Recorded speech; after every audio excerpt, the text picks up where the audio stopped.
মধ্যপ্রাচ্য, ইরান ও ইসরায়েলের চলমান সংঘাত এখন যেন বিস্ফোরণের অপেক্ষায় থাকা বারুদের স্তূপ। এই উত্তেজনার মধ্যে যুক্তরাষ্ট্রের নাটকীয় সামরিক তৎপরতা এবং ইরানের সর্বোচ্চ নেতা আয়াতুল্লাহ আলী খামেনির যুদ্ধ ঘোষণায় নতুন করে উত্তেজনার পারদ চড়েছে। বিশ্লেষকরা বলছেন, এই পরিস্থিতি বিশ্ব রাজনীতিতে এক বড় পরিবর্তনের ইঙ্গিত দিচ্ছে। গত 3 দিনে যুক্তরাষ্ট্রের অন্তত 30টি ট্যাঙ্কার বিমান ইউরোপের বিভিন্ন মার্কিন ঘাঁটিতে পাঠানো হয়েছে। ফ্লাইট ট্র্যাকিং ডেটায় দেখা গেছে, এসব বিমান মূলত মাঝ আকাশে জ্বালানি সরবরাহে ব্যবহৃত হয় এবং যুদ্ধ ও বোমারু বিমানকে সমর্থন দেয়। এর মধ্যে কয়েকটি স্পেন, স্কটল্যান্ড এবং যুক্তরাজ্যের ঘাঁটিতে অবতরণ করেছে। বিশ্লেষকদের মতে এটি বড় ধরনের সামরিক সংঘাতের প্রস্তুতি হিসেবে ব্যাখ্যা করা যেতে পারে। একই সময় দক্ষিণ চীন সাগর থেকে মধ্যপ্রাচ্যের দিকে যাত্রা করেছে মার্কিন বিমানবাহী রণতরী ইউএসএস নিমিটস।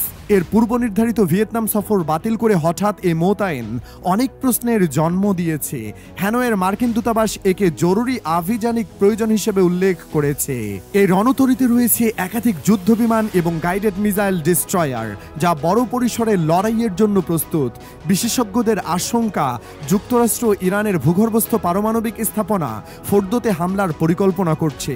এই ধরনের সুরক্ষিত লক্ষ্যবস্তুতে আঘাত হানতে দরকার GBU-57 ম্যাসিভ অর্ডিন্যান্স পেনিট্রেটর বা বাংকার ব্লাস্টার বোমা, যার ওজন প্রায় 13,600 কেজি এবং এটি 7 মিটার গভীরে কংক্রিট ভেদ করতে সক্ষম। এই বোমা বহনের জন্য প্রয়োজন B-2 স্টেলথ বোমারু বিমান, যা সম্প্রতি ভারত মহাসাগরে দিয়াগো গার্সিয়ার মাটিতে মোতায়েন ছিল। এই নাটকীয় পরিস্থিতির মধ্যে ইরানের সর্বোচ্চ ধর্মীয় নেতা আয়াতুল্লাহ আলী খামেনি প্রথমবারের মতো প্রকাশ্যে মুখ খুলেছেন। একাধিক এক্স পোস্টে তিনি ঘোষণা দেন, ইসরায়েলের সঙ্গে আপোষ নয়, যুদ্ধ শুরু হয়েছে। তিনি হযরত আলী রাদিয়াল্লাহু তাআলা আনহু এর খাইবার যুদ্ধের প্রসঙ্গ টেনে এনে লিখেন, সম্মানিত হায়দারের নামে যুদ্ধ শুরু হলো, জুলফিকার নিয়ে খাইবারে ফিরেছেন আলী।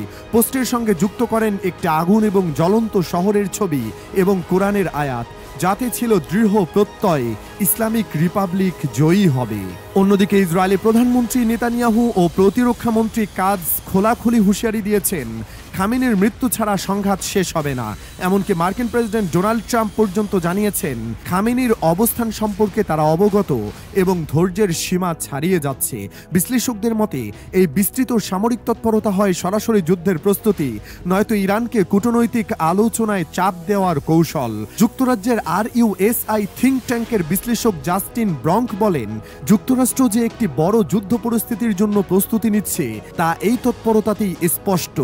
এই সংঘাতের মধ্যে মধ্যপ্রাচ্য যেন এখন দাঁড়িয়ে আছে এক অনিশ্চিত ভবিষ্যতের দোরগোড়ায়। কূটনৈতিক সমাধান না এলে পরবর্তী সংঘর্ষ হতে পারে 21 শতকের অন্যতম বড় সামরিক অধ্যায়। বিশ্ব এখন অপেক্ষায়, আগুন নামে না আলোচনার পথ খোলে।